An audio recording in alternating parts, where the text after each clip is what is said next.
Goldie Hawn was part of one of Hollywood's most famous love stories for 40 years. But only at age 80 did she finally voice those feelings openly. For a long time, there had been quiet talk about a first marriage that lasted 3 painful years, along with stories of a second husband whose accusations became cruel. There was also a private decision she made with her children that surprised everyone. What actually happened the night Kurt made a joke about marriage on the Oscar stage? And why did a woman who seemed to have everything marriage could provide still choose never to walk down the aisle? The true story goes much deeper than most people realize. Born in Washington, D.C. on November 21, 1945, Goldie Hawn grew up surrounded by performance. Her mother, Laura Hawn, ran a dance school, and her father, Rutt Hawn, was a professional band musician. So music and movement filled her daily life from the start. Her background was mixed.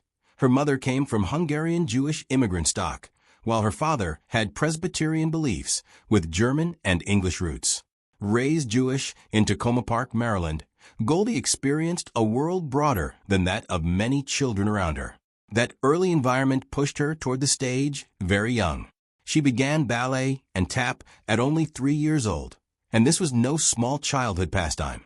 By 1955, at just 10, she danced in the corps de ballet of the Ballet Russe de Monte Carlo's production of The Nutcracker.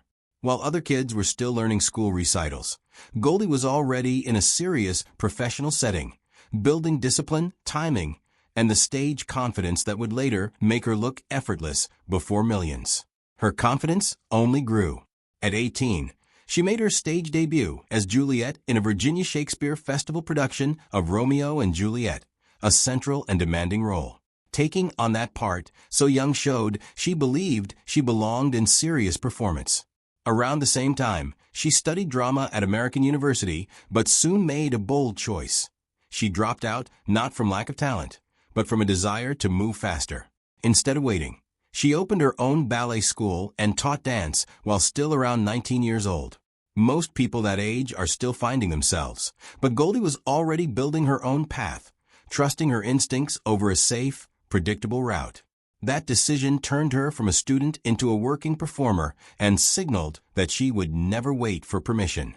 Building a performance career was not glamorous at first. It meant chasing work wherever it appeared. In 1964, after leaving university, she taught dance, stayed active, and looked for openings. That year, she made her professional dance debut in Carnival at the Texas Pavilion of the New York World's Fair, where crowds passed through daily. It was real, visible work that kept her moving forward. Then, in 1965, she worked as a go-go dancer in New York City and at the Peppermint Box in New Jersey. This part of her story strips away the fantasy. Before she became a star, she was simply Goldie trying to survive in show business any way she could. The shift came in 1966, when she moved to California. From June to September that year, she joined the chorus of Pal Joey and How to Succeed in Business without really trying at the Melodyland Theater across from Disneyland. She was not yet the center of attention, but she was getting closer, being seen, and building a presence that made people remember her even before they knew her name.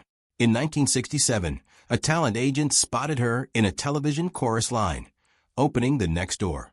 She was cast on Good Morning World for the 1967 to 1968 season, and suddenly she was stepping into television beyond just dancing.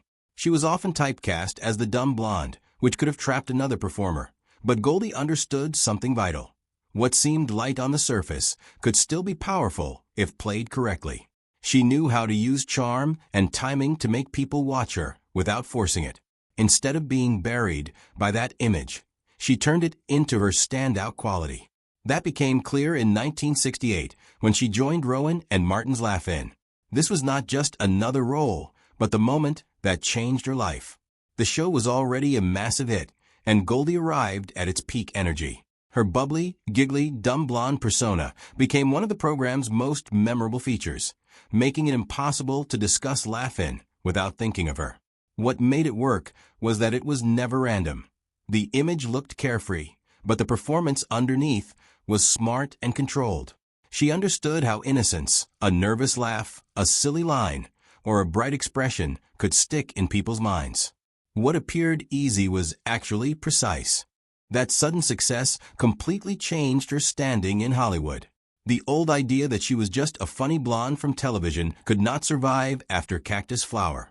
One strong film role wiped away that label and replaced it with something much bigger. Doors opened fast. She moved into films like There's a Girl in My Soup in 1970, Dollars in 1971, and Butterflies Are Free in 1972. The pattern was clear. She was no longer a newcomer trying to be noticed, but a bankable star.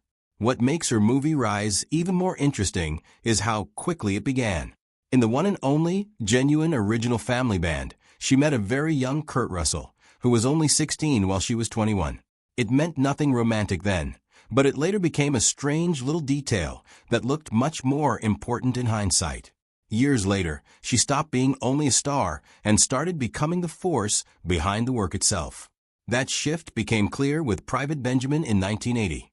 Goldie did not just act in that film. She helped make it happen. Nancy Meyers created the idea for her, and when Warner Brothers hesitated, Goldie pushed back hard, making it clear she would take the project elsewhere. The studio backed down, and she became executive producer. In 1980, women producers were still rare in Hollywood, so this was not just a smart career move, but a power move. The gamble paid off. Private Benjamin opened on October 10, 1980, and hit big right away, earning over $4 million in its first weekend and eventually grossing about $69.8 million worldwide against a budget of around $9.2 million. The film also earned 3 Oscar nominations: Best Actress for Goldie Hawn, Best Supporting Actress for Eileen Brennan, and Best Original Screenplay. What looked like a light comedy became a major career statement. Goldie Hawn's love story did not become complicated all at once. It happened in layers, each leaving something behind. Her first marriage, second marriage, years of tension, and then her long life with Kurt Russell all seemed connected when examined closely. One chapter pushed her into the next. Her first marriage was to Gus Triconis on May 16, 1969, in Honolulu, exactly when her career was rising fast. Laugh-In had made her a familiar face, and Cactus Flower brought her an Oscar. Everything was speeding up. Gus had appeared in West Side Story and was building his own directing career, but Goldie's rise was much bigger and faster, and that difference slowly turned into pressure at home. Success changed balance, and reports later suggested Goldie felt the gap between her soaring fame and Gus' weaker momentum created a painful imbalance. They separated on April 9, 1973, but the divorce dragged on until June 1976, meaning Goldie spent about 3 years stuck in a legal and emotional middle ground. She was no longer truly in the marriage, but not fully free either. By late 1975, she had already started moving on, even getting engaged to Bill Hudson before her divorce from Gus was final. Nothing ended in a neat line. One relationship was still legally alive, while another had begun to take shape. Then came Bill Hudson. Goldie married him on July 3, 1976, almost immediately after her divorce was finalized. The timing was intense because she was already pregnant. Their son, Oliver Hudson, was born on September 7, 1976, and their daughter, Kate Hudson, arrived on April 19, 1979. From the outside, this chapter looked bright, but cracks were already there. What made this marriage last in public memory is how both sides later described 2 completely different unions. Bill Hudson gave a darker version, claiming Goldie wanted an open marriage while he wanted something traditional and stable. He tried to live with that difference until the relationship became too unequal and painful. That claim turned the breakup into a fight over values, trust, freedom, and betrayal. Goldie kept a different public tone, speaking more about moving forward and raising children. That contrast kept the story alive because 2 exes seemed to remember the same relationship in completely different ways. The legal ending came when Bill Hudson filed for divorce on August 15, 1980, finalized in March 1982. Again, the split stretched out. By then, Oliver and Kate were still children, and the family break would later become part of their own public story. The pain carried forward through years of interviews, public comments, and family tension that never fully died. Their romance began in 1983, and after 2 failed marriages and years of public drama, Goldie finally found a relationship that lasted. But the longest and strongest relationship of her life became the one she never legalized. She had already seen what marriage could become when it went wrong, and Kurt had been through divorce as well. Instead of treating marriage as the final proof of love, they treated daily choice as the real proof. At the 61st Academy Awards on March 29, 1989, they stood on stage together and joked in a way that made the room pause. Goldie called them co-stars, compadres, companions, and a couple. Kurt said there was only one thing they were not: married. Goldie shot back, asking if that was a proposal. The audience laughed, but for a moment it felt real enough to make people wonder if they were about to announce an engagement live. About 10 years into their relationship, Goldie and Kurt asked their children whether they should get married. The answer was no. Their children already felt the family was complete. Goldie later said they already had love, loyalty, commitment, and a home. Nothing important was missing. In a 2023 interview, she asked simply, "Why should we get married?" She said divorce can be painful, ugly, and expensive, especially when children are involved. That view came from living through it. She had seen how a marriage can end slowly and how the legal system can turn private heartbreak into a bitter process. So not marrying Kurt was not fear or weakness, but a decision shaped by memory. Kurt expressed the same spirit with a line often connected to him: "Let's have fun until we don't." Their relationship was built on wanting to stay, not having to stay, with no pressure to prove anything. The family kept growing. Goldie brought Oliver and Kate, Kurt brought Boston, and together they had Wyatt Russell, born in July 1986. What they built was a blended family, long before that phrase became trendy. It simply became their life, one of Hollywood's longest-lasting family stories, all without a wedding. They first met in 1966, but did not become a couple until 1983, so the story had years of distance inside it before it ever became love.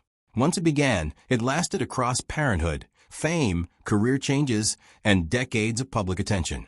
It was not quick or neat, but maybe that is exactly why it lasted. Goldie's later life adds another layer. After the Banger Sisters in 2002, she largely stepped away from regular acting. For a star of her size, that was striking. She did not drift away because people stopped knowing her. She was still Goldie Hawn, an Oscar winner from Cactus Flower, remembered for films like Shampoo, Private Benjamin, Death Becomes Her, and The First Wives Club. But after 2002, she mostly disappeared from the usual acting path, returning in Snatched in 2017 and later in The Christmas Chronicles 2 in 2020. She explained that many scripts simply did not feel right and that good roles for women her age remained hard to find. Again and again, Goldie chooses based on what feels honest to her, not on what the world expects. She did not keep acting just because people thought she should, just as she did not marry Kurt because people thought that was the final step. Instead, she put energy into other work, especially Mind Up, the children's mental health and mindfulness nonprofit she founded more than 20 years ago. She did not vanish. She moved her focus, using her fame in a different way. After years of public romance, public marriage, public divorce, and public speculation, she seems to have cared more and more about peace, family, and purpose. So when people ask why Goldie Hawn refused to marry Kurt Russell, the answer is much larger than one sentence. It is about everything that came before. A first marriage that broke under pressure and dragged on for years. A second marriage tangled in accusations, bitterness, and long-lasting family scars. By the time she found the right partner in Kurt, she no longer needed marriage to feel secure.